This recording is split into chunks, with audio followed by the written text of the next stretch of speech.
Notre invité du jour est Maître Gédéon Jean, coordonnateur du Centre d'analyse et de recherche en droits de l'homme, le CARD. Nous allons revoir avec lui très rapidement les suites de la réunion de Kingston en Jamaïque, mais surtout nous attacher à dresser une sorte de bilan de l'évolution de l'insécurité en Haïti, laquelle insécurité semble avoir quelque peu changé de visage. Bonjour Maître Gédéon Jean et bienvenue à Metro News. Bonjour, sir. Voilà, donc j'ai annoncé que nous allions rapidement revenir sur les suites de la conférence de Kingston, mais surtout, je crois que le CARD a dressé un bilan assez précis en termes de chiffres sur l'évolution de l'insécurité qui semble avoir baissé en ce qui concerne les kidnappings et les assassinats, mais par contre qui est en train d'augmenter pour ce qui est de l'insécurité maritime. Est-ce que vous pouvez développer un peu ces thèmes? Oui, tout à fait. Et la cellule d'observation de la criminalité du Centre d'analyse et de recherche en droits de l'homme vient de présenter son dernier bilan sur la criminalité, le kidnapping en particulier. Donc, dans ce bulletin, 150 enlèvements ont été recensés pour le deuxième trimestre de 2023, contre 389 pour le premier trimestre. Donc, en fait, c'est une baisse de 61%. Et pour la période considérée, 10 étrangers ont été enlevés contre 29 pour le premier trimestre, donc soit une baisse de 65%. Donc, nous avons clairement expliqué que cela s'explique par l'avènement du mouvement Bois-Calais qui a impacté considérablement tous les modes opératoires des gangs, à savoir les tueries, les viols, etc. Et nous avons constaté qu'il y a l'émergence d'un autre mode opératoire, à savoir la piraterie, entre guillemets. Donc, pour cette période, nous avons recensé 53 cas de piraterie, donc ce qui représente 35% des rapts considérés pour la période. Oui. Oui, en effet, la piraterie ne faisait pas partie de l'arsenal des gangsters jusqu'à présent, mais bon, vous accordez beaucoup de crédit au mouvement Bois-Calais et à juste titre, mais j'ai le sentiment, enfin tout le monde a le sentiment que le mouvement Bois-Calais est peut-être en train de s'essouffler un petit peu. Est-ce que c'est aussi votre sentiment?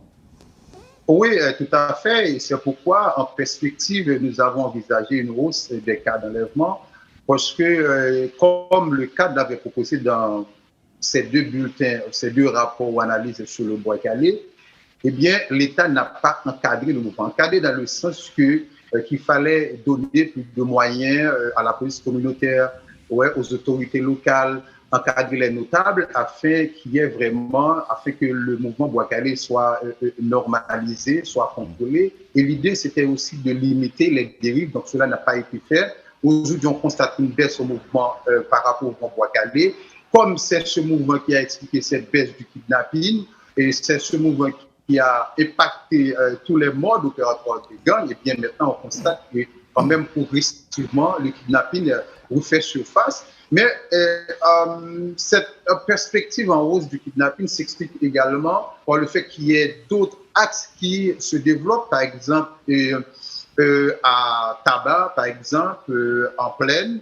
Et puis, il y a aussi ce besoin de compenser, entre guillemets, je dirais, ce manque à gagner ou encore la perte financière en raison de la baisse du kidnapping en tant qu'industrie. Donc, tous ces facteurs expliquent cette perspective du Centre d'analyse et de recherche en droits de l'homme, mais fondamentalement, c'est le Bois-Calais, c'est la baisse du mouvement Bois-Calais qui explique vraiment déjà qu'on envisage une hausse du kidnapping pour le prochain trimestre, bien sûr, si des mesures adaptées, appropriées ne sont pas adoptées.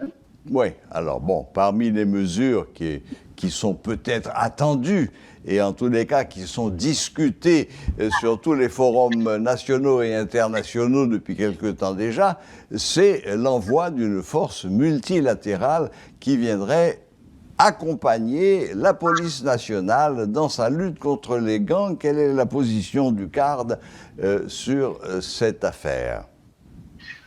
Notre position en tant que société civile, institution de droits humains est claire.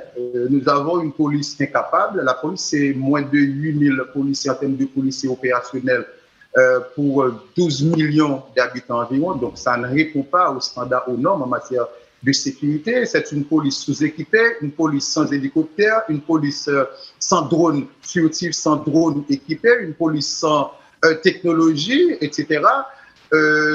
Sans équipement pour accompagner la police nationale d'Haïti afin de rétablir la sécurité. Et là, c'est surtout une approche fondée sur les droits humains, parce que nous sommes intéressés à la situation de la population, cette population qui est en proie de la misère, etc.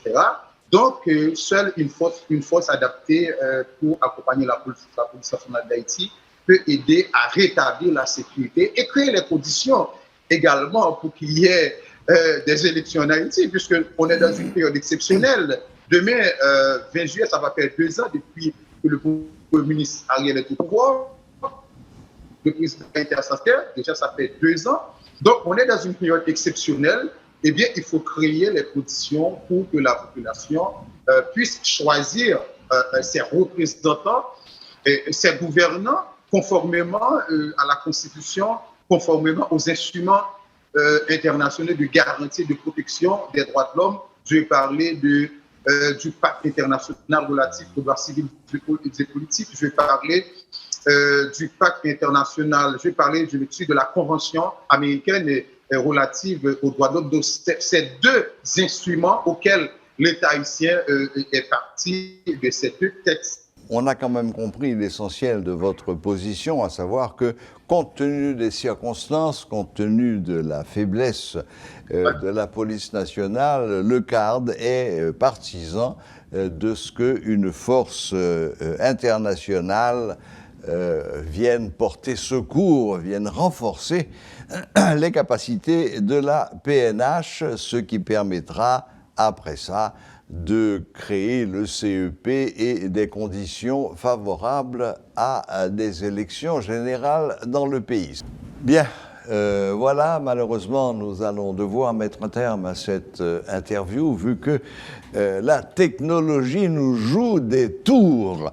Donc je rappelle que nous avions comme invité Maître Gédéon Jean, coordonnateur du CARD. Le CARD, c'est le Centre d'analyse et de recherche en droits de l'homme, et qui dressait un bilan sur l'état de l'insécurité et l'évolution de l'insécurité, baisse souvent importante des kidnappings et des assassinats, grâce en grande partie aux actions du mouvement Bois-Calais, et par contre, émergence d'une nouvelle sorte d'insécurité qui est l'insécurité maritime.